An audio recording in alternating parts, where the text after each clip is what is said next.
नमस्कार मित्रांनो, मी मच्छिंद्र चाटे. विद्यार्थी मित्रांनो, मी आपल्याशी सुसंवाद साधतोय आणि माझा सुसंवाद साधण्याचा हेतू स्पष्ट आहे की विद्यार्थ्यांना अभ्यासाची प्रेरणा मिळाली पाहिजे आणि त्यांना अभ्यास करण्याची इच्छा निर्माण झाली पाहिजे. काही विद्यार्थ्यांना मला अभ्यास जमत नाही वगैरे असं वाटतं. त्यांना मी मागच्या व्हिडिओमध्ये सांगितलेलं आहे की जो मुलगा चालू शकतो तो मुलगा कुठलाही विषय शिकू शकतो आणि अतिशय चांगला शिकू शकतो. मित्रांनो, माझ्या क्लासेसच्या आयुष्यामध्ये मला जे काही अनुभव आले आणि ज्या अनुभवांचा माझ्यावर फार मोठा प्रभाव पडला, ते अनुभव मला तुमच्याशी सांगायला आवडतील, तुमच्याशी बोलायला आवडतील. मी तेव्हा इंजिनिअरिंग सेकंड इयरला शिकत होतो आणि घरी 11वी आणि 12वीचे क्लास सुरू केले होते. 10वी सुरू केलं नव्हतं. मला 11वीला 12 विद्यार्थी मिळाले होते आणि 12वीला 7 विद्यार्थी मिळाले होते. फिजिक्स आणि मॅथमॅटिक्स असे दोनच विषय मी शिकवत होतो आणि प्रत्येक विषयाला 200 रुपये फीस असं ठरलेलं होतं. तर त्या काळामध्ये सकाळच्या वेळी 11वीची बॅच सुरू असताना एक मुलगा माझ्याकडे आला. माझे पिरियड होईपर्यंत थांबला बाहेर आणि जेव्हा माझे पिरियड संपले, मुलं गेली, तेव्हा तो आला आणि तो मला म्हटला की मला ऑक्टोबर महिन्यामध्ये, तेव्हा जुलै महिना सुरू होता, मला ऑक्टोबर महिन्यामध्ये मॅथ्सची परीक्षा द्यायची आणि मला मॅथ्सचा क्लास लावायचा. मी म्हटलं, अरे असं कसं चालेल, मी रेग्युलरची मुलं आहेत माझ्याकडं आणि त्यांच्यामध्ये मी तुला घेतलं असतं, तुझ्यासाठी असं वेगळा कसं काय घेऊ शकतो मी. तो म्हटला, सर काहीतरी करा आणि माझ्यासाठी क्लास घ्या. मी त्याला म्हटलं, का, अशी गरज काय. तर त्यांनी मला सांगितलं की म्हणजे त्याचे वडील म्युन्सिपल कॉर्पोरेशनमध्ये काम करत होते, नगरपालिकेत काम करत होते, महानगरपालिकेत काम करत होते आणि त्यांची डेथ झाली आणि त्यांच्या जागेवर त्याला नोकरी मिळणार होती आणि तो जर 12वी पास असेल तर त्याला क्लरिकल पोस्ट मिळणार होती आणि तो जर 12वी नापास असेल तर त्याला चपराशीची नोकरी मिळणार होती. चपराशी म्हणून काम करायचं थोडं जीवावर आलं होतं. त्याच्यामुळं मी म्हटलं की मी 12वीची परीक्षा पास झालो आहे सगळ्या विषयात, फक्त गणितात नापास झालो आहे आणि मला आत्ता 2 महिन्यांनी ऑक्टोबरची परीक्षा द्यायची गणिताची आणि त्यात मी पास झालो की माझं स्वप्न साकार होईल आणि मी क्लर्क होईल. म्हटलं, बेटा ठीक आहे, पण माझ्याजवळ वेळ नाही, सकाळ संध्याकाळ मी बिझी आहे. रविवारी मी तुला 2 तास देऊ शकतो. आता 2 महिने आहेत तर 7-8 रविवार मी तुला नक्की देऊ शकतो. मला 200 रुपये फीस दे आणि मी तुला शिकवतो. तो तयार झाला. पुढच्या रविवारी तो आला. 50 रुपये भरले त्याने मला.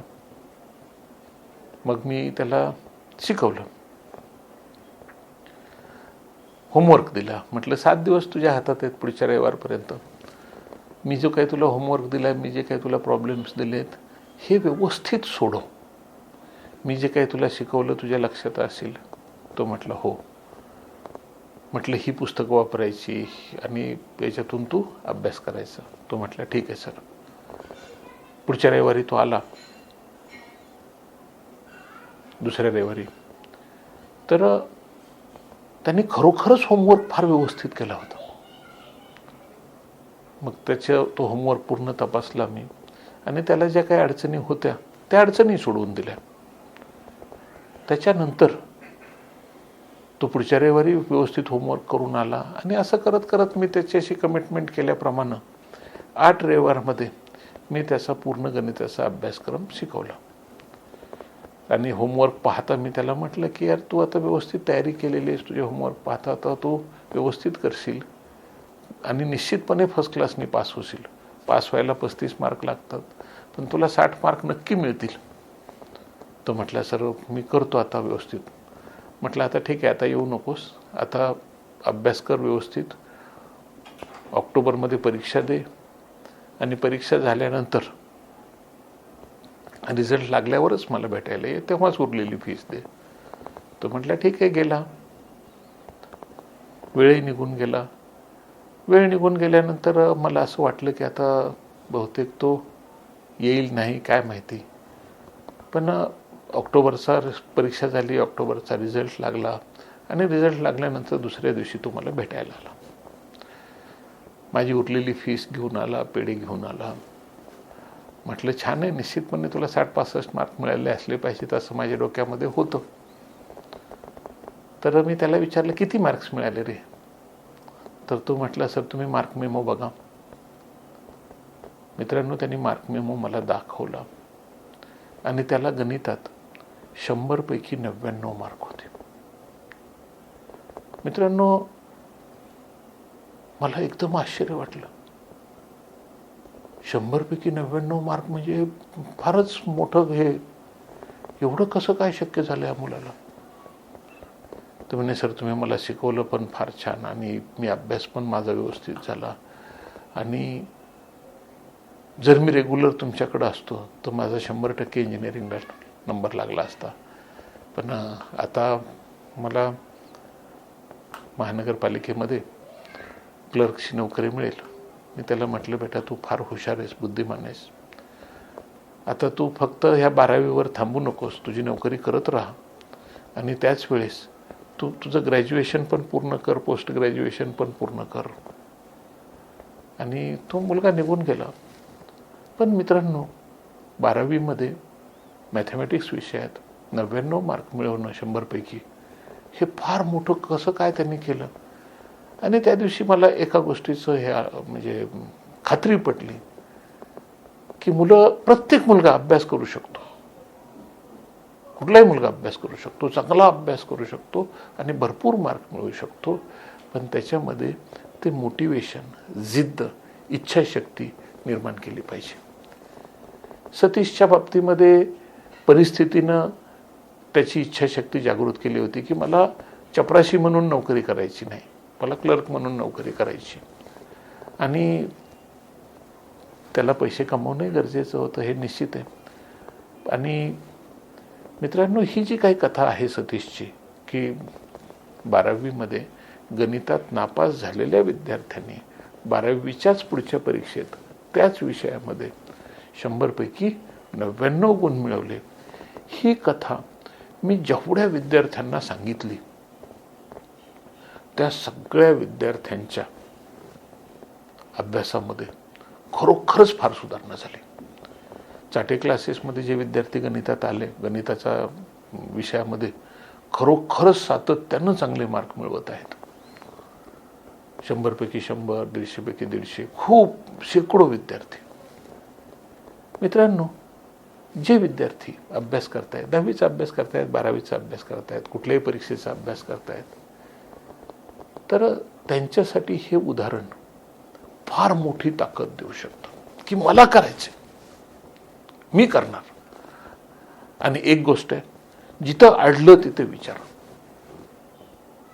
कुठेही अडचण असेल तर शिक्षकाशिवाय गणित शिकता येत नाही. गणितासाठी तुम्हाला गुरु पाहिजेच, गणितासाठी तुम्हाला शिक्षक पाहिजेच, गणितासाठी तुम्हाला मदत करणारा कोणीतरी पाहिजेच. बऱ्याच वेळा काही घरांमध्ये मोठा भाऊ हुशार असतो, मग तो लहान भावाला घरात शिकवतो. बऱ्याच वेळा आईवडिलांपैकी कोणीतरी फ्री असतं आणि ते मुलाला शिकवतं. 1-to-1 टीचिंग होतं आणि त्याचा निश्चित फायदा होतो आणि ते मुलं चांगले मार्क मिळवतात.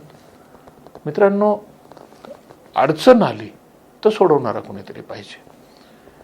पण अडचणी सोडवणारा कोणी नसेल तर मग त्या अडचणी तशाच राहतात. आणि ह्या ज्या अडचणी आहेत त्या अडचणी नंतर मग हळूहळू ब्रह्मराक्षस निर्माण करतात की मला हे जमत नाही, मला हे जमत नाही. का? अरे तुझी अडचण फार छोटी होती, ती वेळेवर सुटली असती तर तुझा प्रॉब्लेमच बदलला असता. तुम्हाला अभ्यास करत असताना अभ्यासात कधीही अडचण आली तर शिक्षकांना विचारा, टीचर्सला विचारा. क्लासेसमध्ये तर आम्ही नेहमीच सांगतो किंवा तुम्ही विचारा. आणि क्लासेसमध्ये, चाटे क्लासेसमध्ये एक पद्धत आम्ही अवलंबतो की मुलांकडून होमवर्क करून घेतो. आणि होमवर्क केला की आमच्या लक्षात येतं की अडचण असेल तर विचारा, अडचण नसेल तर तुमचं आहेच बरोबर, होमवर्क केला पाहिजे. रविवारच्या घटक चाचणी परीक्षा दिल्या पाहिजेत. ह्या गोष्टी फार आवश्यक आहेत. मित्रांनो, हे सतीशचं उदाहरण मी मुद्दाम सांगितलं की जसं माझ्या क्लासमध्ये मी अनेक मुलांना सांगितलं आणि त्यांना त्याच्यापासून प्रेरणा मिळाली आणि त्यांनी चांगले गुण मिळवले, अगदी त्याच पद्धतीनं मी आज हे उदाहरण सोशल प्लॅटफॉर्मवर सगळ्यांना सांगतोय, विद्यार्थ्यांना सांगतोय, पालकांना सांगतोय. तर मित्रांनो, काही मुलंच गणितात हुशार असतात ह्या गोष्टीवर माझा विश्वास नाही. मी मुंबईमध्ये 2000 ते 2010 अशी सलग 10 वर्ष 10वीत 12वीत गणितात नापास झालेल्या विद्यार्थ्यांसाठी विशेष बॅचेस चालवल्या आणि गणिताची मुलांकडून व्यवस्थित तयारी करून घेतली. आणि मित्रांनो, त्या मुलांनी सुद्धा अतिशय चांगले रिझल्ट मिळवून दाखवले. अगदी 8वी 9वीला नापास झालेली मुलंसुद्धा 10वीच्या परीक्षेमध्ये बाहेरचा 17 नंबरचा फॉर्म अशी एक पद्धत असते की बाहेरून परीक्षेला बसता येतं 10वीच्या परीक्षेला. ती मुलंसुद्धा फर्स्ट क्लास डिस्टिंक्शनमध्ये चांगल्या मार्कांनी पास झालेली आहेत. होऊ शकतात. कुठलाही मुलगा अभ्यास करू शकतो, यश मिळवू शकतो. फक्त त्याला शिक्षकाची मदत व्यवस्थित आणि वेळेवर मिळाली पाहिजे. आणि तेच काम चाटे कोचिंग क्लासेस सातत्यानं करत आलेलं आहे. आपणही त्याचा लाभ घ्या. धन्यवाद.